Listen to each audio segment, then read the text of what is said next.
அது விளக்கம் காலையிலே நான் சொல்லிட்டேன். மாண்புமிகு உறுப்பினர்.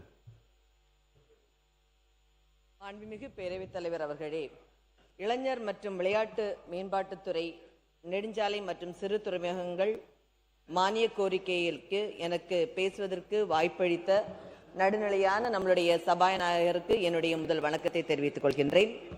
அதே போல என்னை இந்த சட்டமன்றத்திற்கு அனுப்பி வைத்த எங்களுடைய காங்கிரஸ் கட்சியினுடைய அகில இந்திய தலைவர் மல்லிகார்ஜுன் கார்கே அவர்களுக்கும், இன்றைக்கு நேர்மைக்கு இலக்கணமாகவும் நிமிர்ந்த நடையுடனும் மோடிக்கும் ஆர்எஸ்எஸ்க்கும் இந்திய இறையாண்மைக்கும் எதிராக யாரெல்லாம் குரல் கொடுக்கிறார்களோ அவர்களை தன்னுடைய கர்ஜித்த குரலால்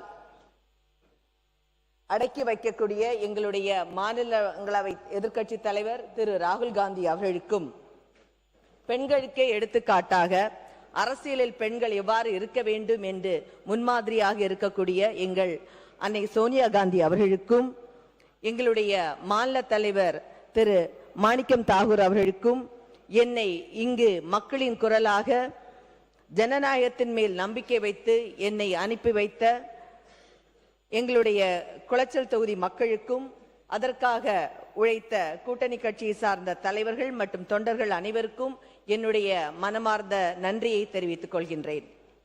மாண்புமிகு பேரவைத் தலைவர் அவர்களே, தமிழ்நாட்டின் மீதும் தமிழின் மீதும் மிகுந்த மரியாதை வைத்துக் கொண்ட காரணத்தால் தான் எடுத்த கொள்கையில் உறுதியாக நின்று தமிழகத்தில் தமிழ்தாய் வாழ்த்து தான் முதலில் பாட வேண்டும் என்ற பள்ளிகளில் ஆயாலும் சரி, அரசு நிகழ்ச்சிகள் ஆயாலும் சரி, பாட வேண்டும் என்று அனைத்து எதிர்க்கட்சிகளையும் ஒன்றிணைத்து இன்றைக்கு கோட்டையில் கம்பீரமாக கொடியை ஏற்றி மக்களின் மனதில் வலம் கொண்டிருக்கக்கூடிய நம்மளுடைய மாண்புமிகு முதலமைச்சர் அவர்களுக்கு, திரு ஜோசப் விஜய் அவர்களுக்கு என்னுடைய வணக்கத்தை தெரிவித்துக் கொள்கின்றேன்.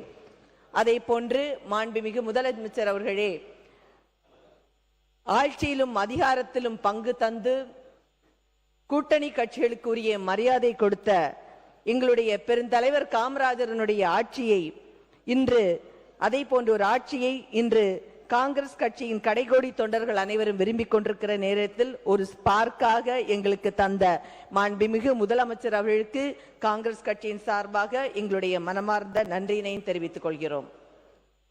மாண்புமிகு பேரவைத் தலைவர் அவர்களே, நம்முடைய நிதியமைச்சர் அவர்கள் சட்டமன்றத்தில் வெளியிட்ட பட்ஜெட் என்பது அனைத்து மக்களாலும் ஏற்றுக்கொள்ளப்பட்ட ஒரு பட்ஜெட் ஆகும். இது ஏழை எளியவருக்கான ஒரு பட்ஜெட். இந்த பட்ஜெட்டை புரட்டி பார்க்கும் பொழுது இந்த நிதி நெருக்கடியிலும் மக்களுக்கு வாக்கு கொடுத்தபடி விவசாய கடன் தள்ளுபடி ஆகட்டும், தாய்மாமன் தங்க மோதிரம் சீராகட்டும், சூப்பர் கிளாஸ் ரூம் திட்டமாகட்டும், 200 யூனிட் கரண்ட் தள்ளுபடி ஆகட்டும், வேலை வாய்ப்பு ஆகட்டும், மதுபான கடைகளுடைய எண்ணிக்கையை குறைப்பது ஆகட்டும், சிங்கப்பெண் திட்டமாகட்டும், தொழில் முதலீட்டாகட்டும், பெருந்தலைவரனுடைய பேரில் காலை உணவு திட்டமாகட்டும், விரிவுபடுத்தப்பட்ட காலை உணவு திட்டம், வெற்றி வீடு திட்டமாகட்டும், இலவச மற்றும் சூப்பர் கேம்பஸ் திட்டம் போன்ற நிறைய திட்டங்களை இன்று அறிவித்துள்ளார்கள். இது போன்ற எண்ணற்ற திட்டங்கள் மக்கள் மேல் நலன் சார்ந்து அறிவித்திருப்பது உள்ளபடியே மகிழ்ச்சியாகும். குளச்சல் தொகுதி மக்கள் சார்பாக என்னுடைய நன்றியை தெரிவித்துக் கொள்கின்றேன். மாண்புமிகு பேரவைத் தலைவர் அவர்களே, மத்தியில் ஆழ்கின்ற பாஜக தலைமையிலான மோடி அரசாங்கத்திடமிருந்து தமிழகத்திற்கு வர வேண்டிய நிதிகளை பெற்று தருவதற்கு காங்கிரஸ் கட்சி என்றும் உங்களுடன் உறுதியாக இருக்கும் என்பதை இந்த அவையின் வாயிலாக தெரிவித்துக் கொள்கின்றேன். மாண்புமிகு பேரவைத் தலைவர் அவர்களே, இருமொழி கொள்கையை பாதுகாப்பதிலும் காங்கிரஸ் கட்சி என்றும் உங்களுடன் துணையாக இருப்பதும் என்பதை இந்த அவையில் தெரிவித்துக் கொள்கிறேன். மாண்புமிகு பேரவைத் தலைவர் அவர்களே, கிராமப்புற ஏழை மக்கள், ஏழை குடும்பங்களை சார்ந்த மாணவர்களின் உயர்கல்வி கனவுகளுக்கு தடையாக இருக்கக்கூடிய நீட் தேர்வுக்கு எதிராக தமிழக மக்களின் உணர்வுகளையும் தமிழ்நாட்டு அரசின் நிலைப்பாட்டையும் காங்கிரஸ் கட்சி முழுமையாக ஆதரிக்கிறது. அதே போன்று மாண்புமிகு பேரவைத் தலைவர் அவர்களே, நீட் போன்ற தேர்வுகள் வருவதற்கு காங்கிரஸ் கட்சி காரணமாக இருந்தது என்று நேற்றைய சட்டசபையில் அதிமுகவை சார்ந்த குழு தலைவர் பேசினார்கள். காங்கிரஸ் கொண்டு வந்த 100 நாள் திட்டம் போன்றவை பாஜக அரசு நிறுத்த துணிகிறது. காங்கிரஸ் கட்சியின் எத்தனையோ திட்டங்களை தடுத்து நிறுத்தக்கூடிய பாஜக அரசு நீட் தேர்வை ஏன் ரத்து செய்ய முடியவில்லை? அதை போன்று அம்மையார் ஜெயலலிதா மறைவுக்கு பின்னர் பாஜகவின் உதயா மின் திட்டம் போன்றவற்றை கொண்டு வந்ததில் அதிமுக பாஜகவை ஆதரித்தது என்பது நிதர்சனமான ஒரு உண்மையாகும். இது உலகே அறியும். இந்திய காங்கிரஸ் கட்சி தனது தேர்தல் அறிக்கையிலும் நீட் திட்டத்தை ரத்து செய்வது குறித்து வலியுறுத்துகிறது. காங்கிரஸ் கொண்டு வந்த அனைத்து திட்டத்தையுமே பாஜக மாற்ற துணிகிற பொழுது ஏன் இதை மாற்ற துணியவில்லை என்பதை இந்த அவையில் நான் கேட்டுக்கொள்ள கடமைப்பட்டிருக்கிறேன். அதே போன்று மத்திய உணவு திட்டம் மூலம் கல்வியை அனைவருக்கும் எடுத்து செல்ல வேண்டும், எளிமையான மக்களும் கல்வி கற்க வேண்டும் என்ற நோக்கத்துடன் அன்றைக்கு பெருந்தலைவர் காமராஜர் அவர்கள் தொடக்க பள்ளிகளையும் 10 கிலோமீட்டருக்கு ஒரு உயர்நிலை பள்ளியையும் கொண்டு வந்தார். இன்று பல்வேறு துறைகளில் பெரிய பெரிய பதவிகளில் வைக்கக்கூடியவர்கள் அன்று காமராஜரின் மத்திய உணவு திட்டத்தினால் வந்தவர்கள் என்பதை நாம் மறுப்பதற்கு இல்லை என்பதை மாணித்தரமாக கூற விரும்பப்படுகிறேன். அதே போன்று தமிழகம் இன்று கண்டிருக்கக்கூடிய மிகப்பெரிய வளர்ச்சிக்கும் காரணமாக வித்திட்டவர் நம்மளுடைய பெருந்தலைவர் காமராஜர் என்பதையும் இந்த அவையில் குறிப்பிட விரும்புகிறேன். அதே போன்று ஒவ்வொரு 3 மைல் தொலைவிலும் நடுநிலை பள்ளியும் 5 மைல் தொலைவிற்கு ஒரு உயர்நிலை பள்ளியும் அவர் கட்டினார். இந்த மக்கள் மத்தியில் என்றும் இடம்பெற்று இருக்கக்கூடிய பெருந்தலைவர் காமராஜரின் பெயர் சிர்கேனியம் போன்ற கனிம வளங்களை பிரித்தெடுக்கும் பொழுது மக்களுக்கு கேன்சர், அந்த ரைஸ்னால கேன்சர் வருகிறது. ஒவ்வொரு வீட்டிலும் ஒரு கேன்சர் நோயாளி எங்களுடைய கன்னியாகுமரி மாவட்டத்தில், எஸ்பெஷலி குளச்சல் தொகுதியிலும் பழக்கத்தில் இருக்க கிளியூர் தொகுதியிலும் இருக்கிறார்கள். 10/6/2026 அன்று ஓராண்டுக்கு CRZ மற்றும் சுற்றுச்சூழல் அனுமதி மற்றும் நிலங்களை கைப்படுத்த உள்ள அனுமதியை பெறுவதற்கு ஒரு ஆண்டு அனுமதி நாம் கொடுத்துள்ளோம், நீடித்துள்ளது. எனவே இதை செய்தித்தாளின் மூலம் நாங்கள் அறிந்தவுடன் மாண்புமிகு முதலமைச்சர் கவனத்திற்கும் அமைச்சர் கவனத்துக்கும் நாங்கள் எடுத்து சென்றோம். உடனடியாக மாண்புமிகு முதலமைச்சர் அவர்கள் இதை உத்தரவாக வாய்மொழி உத்தரவும் அமைச்சர்களிடம் கொடுத்தார்கள். இமிடியேட்டா அதை ஸ்டாப் பண்ணணும். மக்கள் என்ன கேட்கிறார்கள் என்றால் எங்களுக்கு அதை எழுத்தாணையாக உடனே கொடுக்க வேண்டும் என்று மக்களுடைய விருப்பமாக இருக்கிறது. அந்த விருப்பத்தை நான் இங்கே தெரியப்படுத்துகிறேன். அதே போல இது ஒரு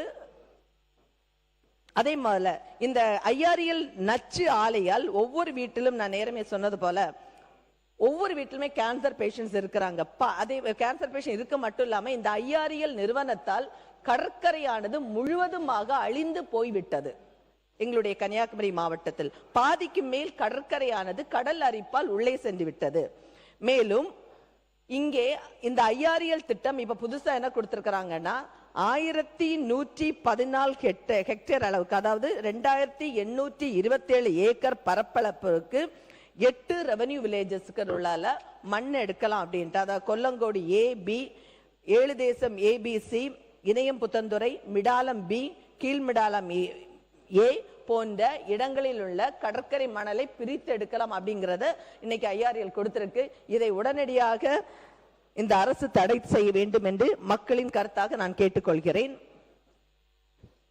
அதே போல 13/8/2026 அன்று பாராளுமன்றத்தில் நிறைவேற்றப்பட்ட மசோதாவில் தமிழ்நாட்டில் உரிமையான கனிம வள நிலங்களை கையகப்படுத்துவது, கனிம வளங்களுக்கு வரி வசூல் செய்வது போன்ற இரண்டையுமே ஒன்றிய அரசை நேரடியாக செய்யும் என்ற MMDR சட்ட திருத்தத்தை கொண்டு வந்துள்ளது. இதனால் மாநிலங்களின் வரி வருவாயை இழக்க வேண்டி வரும், நிலங்களுக்கான மாநில அரசின் உரிமைகளையும் இழக்க நேரிடும். எனவே கொடுத்த அனுமதியை ரத்து செய்ய இந்த மாமன்றம் வழியாக தமிழக அரசு கேட்க வேண்டும் என்று நான் கேட்டுக்கொள்கிறேன். அதே போன்று மாண்புமிகு பேரவைத் தலைவர் அவர்களே, குமரி மாவட்டத்தில் உள்ள குளச்சலில் ஒரு வரலாற்று சிறப்புமிக்க ஒரு துறைமுக நகரமாகும். பண்டைய காலத்தில் எந்த சங்க கால இலக்கியங்கள் எல்லாம் பார்க்கும் பொழுது தெளிவாக தெரியும். குளச்சலுடைய துறைமுகத்தை பற்றி விரிவாகவே அவர்கள் சொல்லியிருக்கிறார்கள். குளச்சல் துறைமுகம் AVM குளச்சல் துறைமுகமானது ஏவிஎம் கால்வாய் ஏவிஎம் கால்வாய் வந்துட்டு அந்த துறைமுகம் வளர்ச்சியில் மிகுந்த பங்கை வகித்தது. ஒரு காலத்தில் தென் திருவிதாங்கூரின் வணிகம், போக்குவரத்து மற்றும் மக்களின் வாழ்வாதாரத்தின் உயர் நாடியாக இருந்தது இந்த ஏவிஎம் சேனல். இன்று பராமரிப்பின்றி பொலிவிழந்து காணப்படுகிறது. இந்த கால்வாயை மீட்டெடுக்க வேண்டும் என்று ஒட்டுமொத்த குமரி மாவட்ட மக்களின் கோரிக்கையாகும். குளச்சல் பகுதியை ஒட்டி செல்லும் அனந்த விக்டோரியா மார்த்தாண்டவர்மா கால்வாய், அதாவது சுருக்கமாக ஏவிஎம் கால்வாய் என்று அழைக்கப்படுகிறது.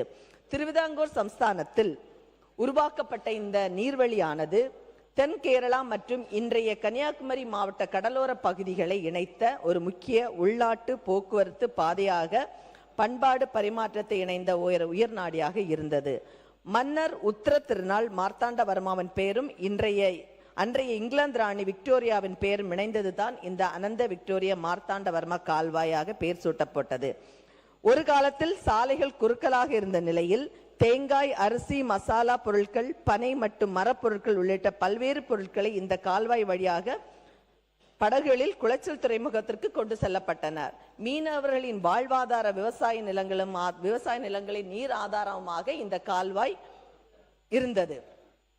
சாலை போக்குவரத்து வளர்ந்த பிறகு இந்த கால்வாயின் பயன்பாடு குறைய தொடங்கிவிட்டது. தொடர்ந்து தூர்வாரப்படாமையால் ஆக்கிரமிப்புகளும் நிறைய இருக்கிறது. கழிவு நீர் இங்கே கலக்கப்பட்டு பராமரிப்பு இன்மையின் காரணமாக அதன் பழைய பொலிவு இழந்து விட்டது. நம்மள அனுப்புனதே இதை சொல்றதுக்காக தான் சார், இல்லைன்னா இப்ப ஊருக்கு போக முடியாது.